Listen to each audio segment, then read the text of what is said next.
जय हिंद साथियों, स्वागत है आपका हमारे चैनल जेडे न्यूज़ पावर में। आज हम आपके लिए लेकर आ गए तेलंगाना की टोटल 119 विधानसभा सीटों का ताज़ा सर्वे एवं ओपिनियन पोल। साथियों, इस वीडियो में जानेंगे कि तेलंगाना में किस पार्टी की सरकार बन सकती है। आपको बता दें 2023 के आखिरी में 5 राज्यों में चुनाव होना है, जिसमें से एक महत्वपूर्ण राज्य आता है तेलंगाना, जहां पर अभी साथियों वर्तमान में बीआरएस पार्टी की सरकार है। तो वही मुख्य विपक्ष में यहां पर कांग्रेस पार्टी है। तो साथियों यहां पर आपको बता दें एमआईएम का भी अच्छा खासा जनाधार है तेलंगाना में। तो वही यहाँ पर भारतीय जनता पार्टी भी साथियों अपनी ज़मीन तलाश रही है।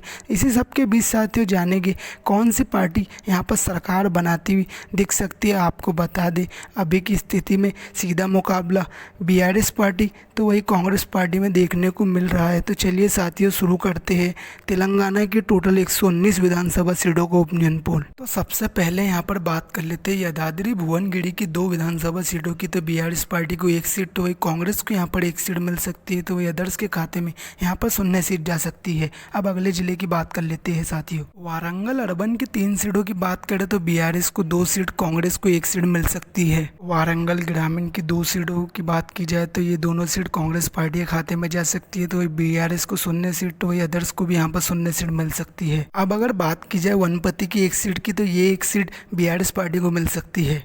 विकाराबाद की 4 सीटों की बात करें तो 3 सीटें बीआरएस पार्टी को मिल सकती है। तो वही कांग्रेस पार्टी के खाते में 1 सीट जा सकती है। तो वही अदर्स को यहाँ पर 0 सीट मिल सकती है। इसी के साथ साथ ही अब बात की जाए सूर्यापेट जिले की 4 सीटों की, तो यहाँ पर ये चारों सीट कांग्रेस पार्टी के खाते में जा सकती है। कांग्रेस पार्टी यहाँ पर क्लीन स्वीप करती हुई दिख सकती है। सिद्दीपेट जिले की 4 सीटों की बात करें तो यहाँ पर बीआरएस को 2 सीट, तो वही कांग्रेस को यहाँ पर 2 सीट मिल सकती है। यहाँ पर दोनों ही पार्टी में कड़ा मुकाबला देखने को मिल सकता है सिद्दीपेट जिले में। संगारेड्डी जिले की 5 सीटों की बात करें तो 4 सीटें बीआरएस को, 1 सीट यहाँ पर कांग्रेस को मिल सकती है। तो वही अदर्स के खाते में 0 सीट जा सकती है। रंगारेड्डी जिले की 8 सीटों की बात करें तो यहाँ पर 5 सीटें कांग्रेस पार्टी के खाते में जा सकती है। कांग्रेस पार्टी यहाँ पर बहुत अच्छा प्रदर्शन कर सकती है रंगारेड्डी में। तो वही बीआरएस पार्टी भी यहाँ पर 3 सीटें जीतने में कामयाब हो सकती है। इसी के साथ अब बात की जाए साथियों राजनन्ना सिरसला की 2 विधानसभा सीटों की, थी ये दोनों सीट कांग्रेस पार्टी के खाते में जा सकती है। तो वही बीआरएस को 0 सीट, तो वही अदर्स को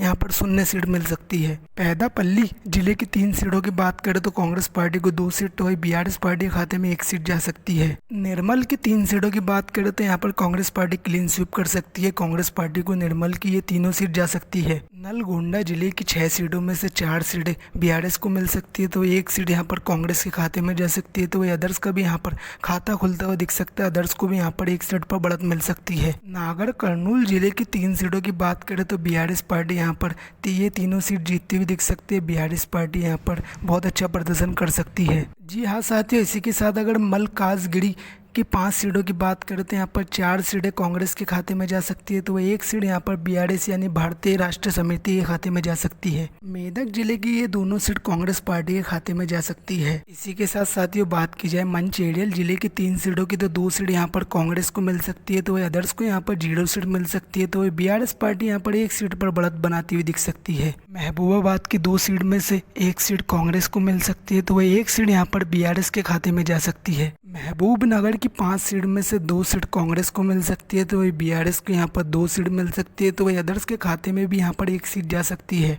इसी के साथ अब बात की जाए कोमाराम भीम जिले की 2 सीट की भी, तो यहाँ पर बीआरएस पार्टी ये दोनों सीट जीतती हुई दिख सकती है। तो वही कांग्रेस को 0 सीट, तो वही अदर्स को भी यहाँ पर 0 सीट मिल सकती है। इसी के साथ अब बात की जाए खम्मम जिले की 5 सीट की, तो यहाँ पर ये कांग्रेस पार्टी बहुत अच्छा प्रदर्शन कर सकती है। कांग्रेस पार्टी यहाँ पर खम्मम जिले में क्लीन स्वीप करती हुई दिख सकती है। कांग्रेस पार्टी को खम्मम की ये 5 सीट जीतती हुई दिख सकती है कांग्रेस पार्टी खम्मम में। तो वही बीआरएस को यहाँ पर 0 सीट मिल सकती है। तो वही अदर्स को भी यहाँ पर 0 सीट मिलती हुई दिख सकती है। करीमनगर की 4 सीट में से 1 सीट बीआरएस को मिल सकती है। तो वही 2 सीट यहाँ पर कांग्रेस को मिल सकती है। तो वही 1 सीट यहाँ पर अदर्स के खाते में जा सकती है। कामारेड्डी जिले की 3 सीटों में से कांग्रेस को 0 सीट, अदर्स को 0 सीट, तो वही बीआरएस पार्टी यहाँ पर ये तीनों सीट जीतती हुई दिख सकती है। जोगुलंबा गढ़वाल की 2 विधानसभा सीटों की बात की जाए तो एक सीट यहाँ पर बीआरएस को मिल सकती है, तो वही एक सीट यहाँ पर कांग्रेस पार्टी के खाते में जा सकती है साथियों। इसी के साथ अब बात की जाए यहाँ पर साथियों अगले जिले जनगांव की, यहाँ पर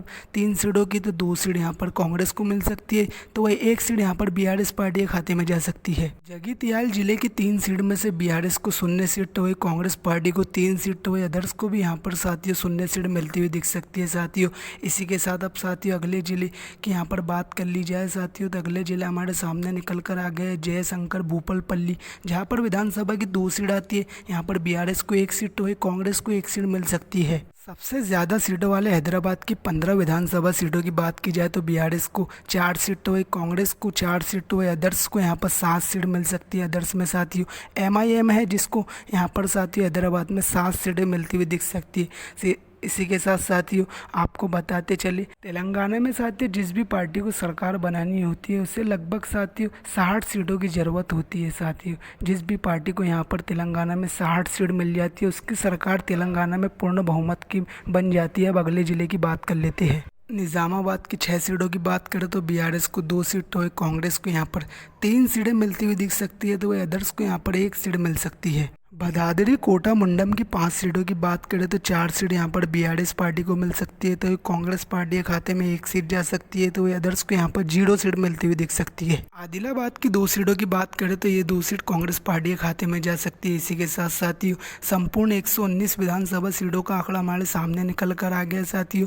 ओपिनियन पोल के अनुसार बीआरएस पार्टी को यहाँ पर 48 सीटें मिलती हुई दिख सकती है, तो वही कांग्रेस पार्टी को 60 सीटें मिलती हुई दिख सकती है, तो वही अदर्स के खाते में 11 सीटें जा सकती है। कांग्रेस पार्टी इस बार साथियों अपनी सरकार बनाती हुई दिख सकती है ओपिनियन पोल के अनुसार। ओपिनियन पोल के अनुसार तेलंगाना में सबसे ज़्यादा सीटें कांग्रेस पार्टी को मिलती हुई दिख सकती है। कांग्रेस पार्टी को 60 सीटें मिल सकती है, जो कि साथियों बहुमत का आंकड़ा भी है तेलंगाना में। जिस भी पार्टी को 60 सीटें मिल जाती है उसकी सरकार बन जाती है। तो साथियों इसके बारे में आपकी क्या राय है?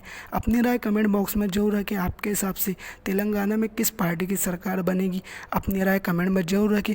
अगर साथियों आप चैनल पे नए हो तो हमारे चैनल जेड न्यूज़ पावर को सब्सक्राइब जरूर करें, ताकि साथियों ऐसी सटीक ओपिनियन पोल तो वही ताज़ा खबरें आपको आगे भी देखने को मिलती रहे सबसे पहले साथियों।